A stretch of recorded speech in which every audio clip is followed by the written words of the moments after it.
Inilah sebabnya mengapa kamu jangan bergabung olahraga tinju dulu. Jika kamu tidak ingin menghadapi konsekuensi seperti orang ini. Dia dipukul berkali-kali di hidungnya, sehingga dia tidak memiliki tulang hidung. Dan dia dapat menekuk dan memencet hidungnya ke segala arah.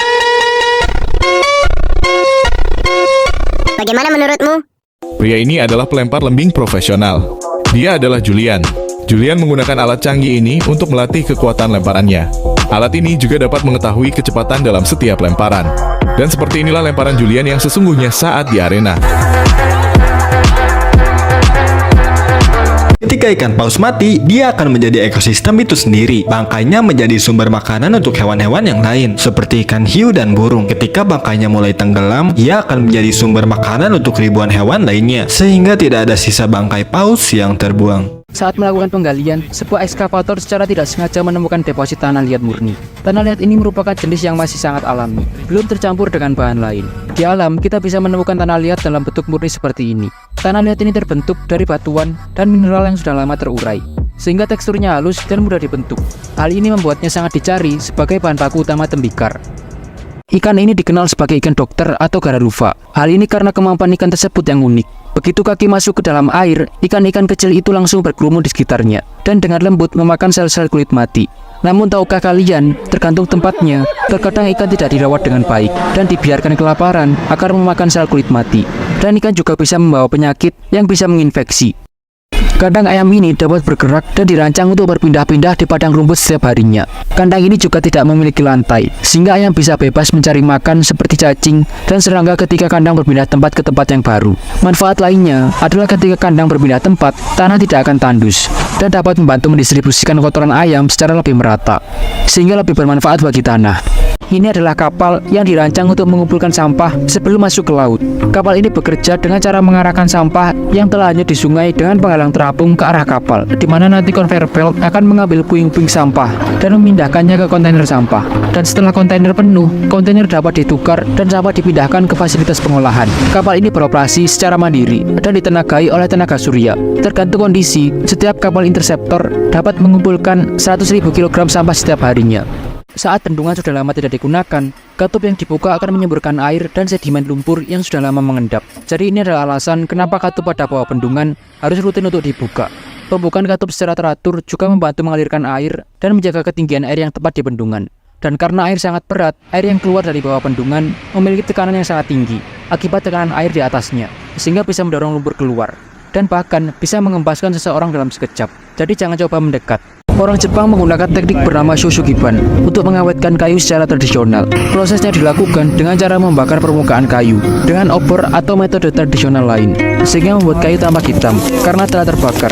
Kemudian, pengrajin akan menyikat kayu untuk menghilangkan debu arang di bagian luar dan melapisi kayu yang telah hangus dengan minyak alami. Metode ini telah terbukti bisa mengawetkan kayu hingga setidaknya 80 tahun, tanpa sedikit pun menggunakan bahan kimia. Kenapa tukang bangunan kadang meletakkan kelereng di lantai kamar mandi? Alasannya adalah tukang bangunan memanfaatkan kelereng untuk mengecek kemiringan lantai kamar mandi. Caranya cukup mudah. Kelereng diletakkan di berbagai titik lantai. Jika lantai memiliki kemiringan yang tepat, kelereng akan bergerak perlahan ke arah lubang pembuangan air. Sebaliknya, jika kelereng tetap diam, ini menandakan bahwa lantai terlalu rata dan berpotensi untuk menyebabkan genangan air. Dalam industri baja gulung, salah satu kecelakaan yang dapat terjadi melibatkan baja yang keluar dari jalur produksi. Untaian baja yang menyala, yang tampak seperti gulungan benang kusut, dapat meluncur dengan kecepatan mencapai 100 meter per detik, memungkinkan benda tersebut terbang hingga puluhan meter ke atas atap pabrik. Untuk menghadapi situasi ini, sangat penting untuk menerapkan sensor deteksi posisi dan kecepatan, serta perangkat penghenti darurat yang dapat menghentikan seluruh proses produksi, sehingga pekerja dapat mengarahkan baja kembali ke jalur yang benar. Bagaimana bisa pria ini menembakkan panahnya secara melengkung? Teknik memanah melengkung ini sering disebut sebagai curve shot. Untuk caranya, jika ingin memanah dengan lurus, letakkan bagian belakang anak panah tepat di tengah. Jika ingin panah melengkung ke kanan, geser sedikit bagian belakang panah ke atas. Dan jika ingin melengkung ke kiri, geser bagian belakang panah sedikit ke bawah. Dengan begitu, putaran yang dihasilkan pada panah akan membuatnya melengkung sesuai keinginan.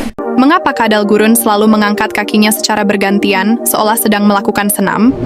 Ternyata, mereka bukan sedang senam, melainkan sedang bertahan dari panas ekstrem di permukaan pasir.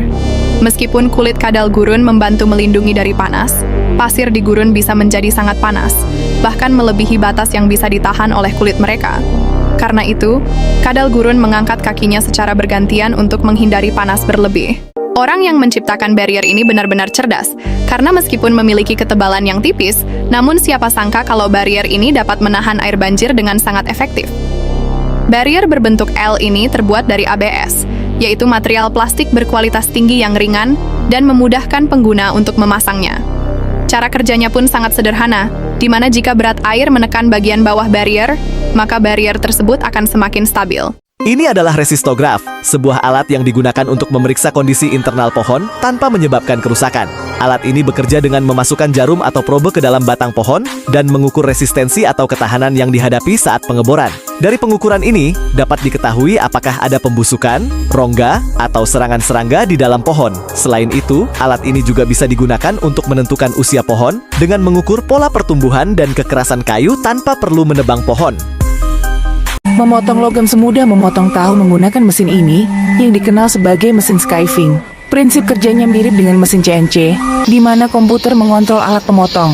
Cairan yang disemprotkan oleh sistem pendingin selama pemotongan bukan air, melainkan minyak pemotong, yang mendinginkan alat sekaligus memberikan pelumasan. Radiator yang dihasilkan dengan cara ini disebut skyfoot radiator, yang umumnya menawarkan pembuangan panas yang lebih baik karena luas permukaannya yang lebih besar.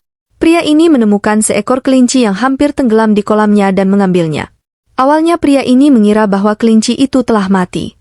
Namun setelah dibawa ke rumahnya, ternyata kelinci itu masih hidup dan menggigil. Lalu ia pun mencoba menghangatkan kelinci itu. Setelah beberapa hari, pria ini memilih untuk melepasnya kembali ke alam liar. Karena ia merasa, ia tak akan bisa merawatnya dengan baik. Dan setelah seminggu ia pun didatangi kelinci itu lagi. Sungguh pria pahlawannya,